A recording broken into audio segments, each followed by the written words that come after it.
मतलब कुल मिला के आतंकवाद जो है वो मेड इन पाकिस्तान ही है। बिल्कुल, मतलब हो कहीं भी रहा हो, मतलब आतंकी और आतंकवाद मेड इन पाकिस्तान एक है। आईएसआई मार्क यहाँ होता है, एक आईएसआई मार्क एक ऐसे आतंकवाद मार्क का भी है। पाकिस्तान से लगता है। और वो कहीं भी आप अगर पूरी दुनिया में उठा के देख लेंगे, कहीं ना कहीं जो भी आतंकी निकल कर आते हैं, उनके तार, उनकी ट्रेनिंग, उनके हैंडलर, उनका साजो सामान, पाकिस्तान का कुछ ना कुछ लिंक जरूर आता है।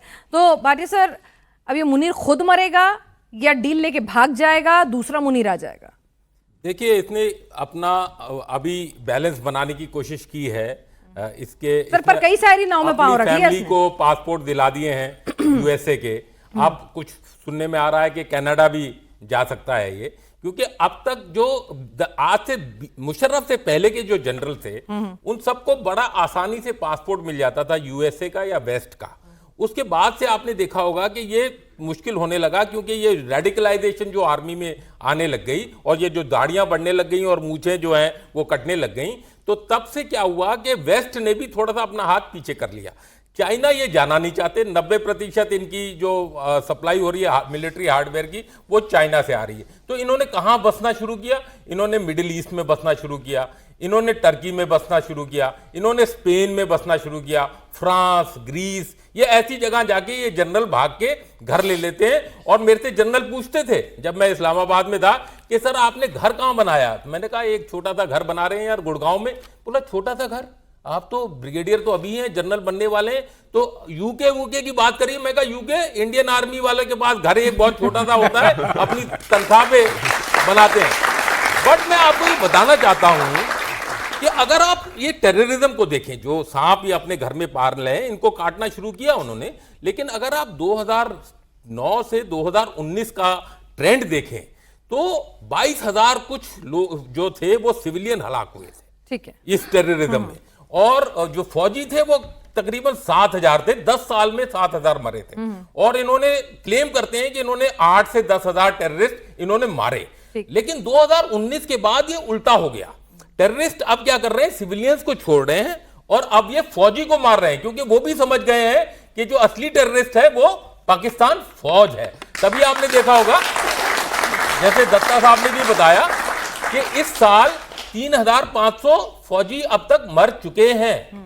और अगर आप देखें और क्या बोलते हैं, जो टेररिस्ट अभी मरे होंगे, तो अगर जो ऑफिशियल आप उसमें जाएं तो 300 से 400 टेररिस्ट तो ये बोल रहे हैं, क्लेम कर रहे हैं। मेरे ख्याल से उससे भी कम मरे होंगे। तो ये जो इक्वेशन है पूरी चेंज हो गई है। और धीरे धीरे जो ये जो न्यूज है ये आसिम मुनीर के चारों तरफ बढ़ता जा रहा है। तो आसिम मुनीर ने अपने लिए इतने सारे दुश्मन बना लिए हैं, विद इन द फौज भी बना लिए हैं, कि भाई खुद अपने लिए सबसे बड़ी पोजीशन लेके बैठ गया है, खुद रिटायर होगा नहीं, जितने भी ऑफिसर्स होंगे अपनी मर्जी से चुनेगा, शरीफ ब्रदर्स के साथ उसकी पट नहीं रही है। तो कहीं ना कहीं इंटरनल भी उसने अपने लिए बहुत ज्यादा मुखालफत जो है वो क्रिएट कर ली है। लेकिन सवाल एक घूम फिर के आता है कि भाई सर फौजी तो है ना, फील्ड मार्शल ही सही, लेकिन चीफ था। कर्नल शैलेंद्र इतना डरपोक क्यों है? अपब्रिंगिंग ऐसी रही है, मैं आपको सही बता रहा हूँ। अगर आप बॉर्डर एरियाज में जाएंगे, मतलब क्योंकि मैं सुन रही हूँ, मतलब हम नहीं कह रही भाई हम तो वर्दी की इज्जत कर लें, लेकिन जितने भी उनके पत्रकार हैं, वहां के जो एक्सपर्ट्स हैं, वो खुद कह रहे हैं कि डरा सहमा फिर रहा है। मैं भी यही कह रहा हूँ, ऑपरेशन सिंदूर हो रहा था उसमें भी बंकर में जाके छुप गया था। तो मैं अपब्रिंगिंग इसी को कह रहा हूँ कि अगर आप किसी भी बॉर्डर पोस्ट पर जाएं और अगर सामने वाली साइड पर अगर आप देखेंगे, मैं एक बड़ा छोटा सा एग्जांपल ले रहा हूँ, पोस्ट 43, 44 हमारे पास कारगिल में है, पाकिस्तान दूसरी साइड है, हमारे इस साइड है, दोनों के बीच में एक नाली सी बह रही है जिसको हम अपने तरह से बॉर्डर बोलते हैं। इसके बीच में ये पोस्ट इसलिए फेमस है कि वो वहाँ से लेटर्स भेजते हैं, हम यहाँ खींच लेते हैं, हम लेटर भेजते हैं, वो वहाँ खींच लेते हैं। हम जब वहाँ पर डिप्लॉयड थे तो उनका जवान सबसे पहला, मैं आपको बता रहा हूँ, हमने भी अपने रैंक वैंक उतार कर गए ये सोचकर कि चलो यार पहचानेगा नहीं। तो जैसे उसने कहा तो उसने कहा आदाब अरजय साहब। मैं जानबूझकर इधर उधर देखा कि ये क्या मामला है। बोला साहब अफसर दूर से नजर आ जाता है। मैंने कहा अरे माय गॉड। और सोचिए वो जवान बेवकूफ़ नहीं है, वो जवान को पता है। बोले साहब सिर्फ ये इंडियन आर्मी में अफसर आगे आता है, हमारा नहीं आता है। हमारे यहाँ पर अभी भी 30 किलोमीटर दूर जो बेस है वो वहाँ पर रहते हैं। मुझे बताइए, आप अभी हम बात कर रहे हैं मुनीर की, कि मुनीर ने चलो जिहाद किया। कौन सा जिहाद कर लिया, क्या चीज़ मार ली? पाकिस्तान के पॉइंट ऑफ व्यू से अगर बात करें, क्या मौलानाज उससे खुश हो गए? अदरवाइज मौलानाज के लिए तो वो इंडियन आइडल होना चाहिए था कि देखिए जी इतना बढ़िया काम कर रहा है ये। ISIS खुश हो गई, TTP खुश हो गई, कौन खुश हुआ? और मैं कहता हूं चलिए ये भी छोड़ दिए, वो ब्रीफ केस लेकर गए थे कि मैं बिजनेस भी कर लूंगा, जैसे अभी वो लीबिया में बिजनेस कर आ रहे हैं, जबकि लीबिया में बिजनेस सिर्फ इसलिए हो पा रहा है, ये आपको बड़ी जिम्मेदारी से कह रहा हूं, क्योंकि वो यूएन सैंक्शंस में है।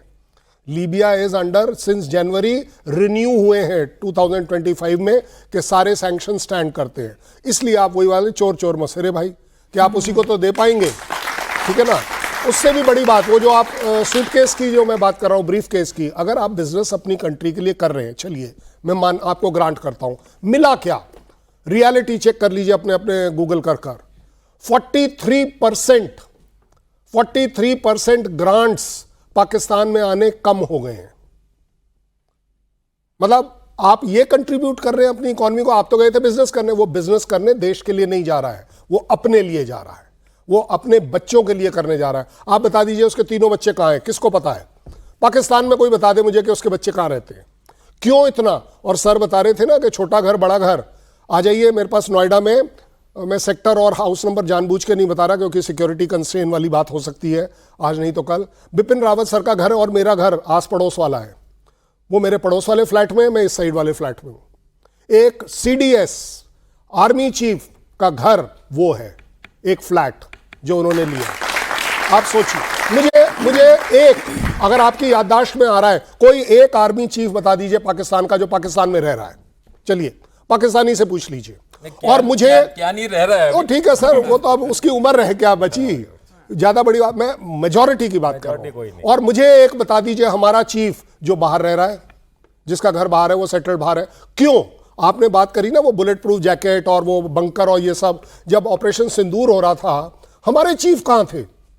हमारे चीफ अपने घर से, आर्मी हाउस से साउथ ब्लॉक, रोजाना सड़क पर वो गाड़ियां दिखती थी जो उससे वो ऑफिस जाते थे और आते थे। ये मतलब दिस इज ओपन सीक्रेट। क्यों?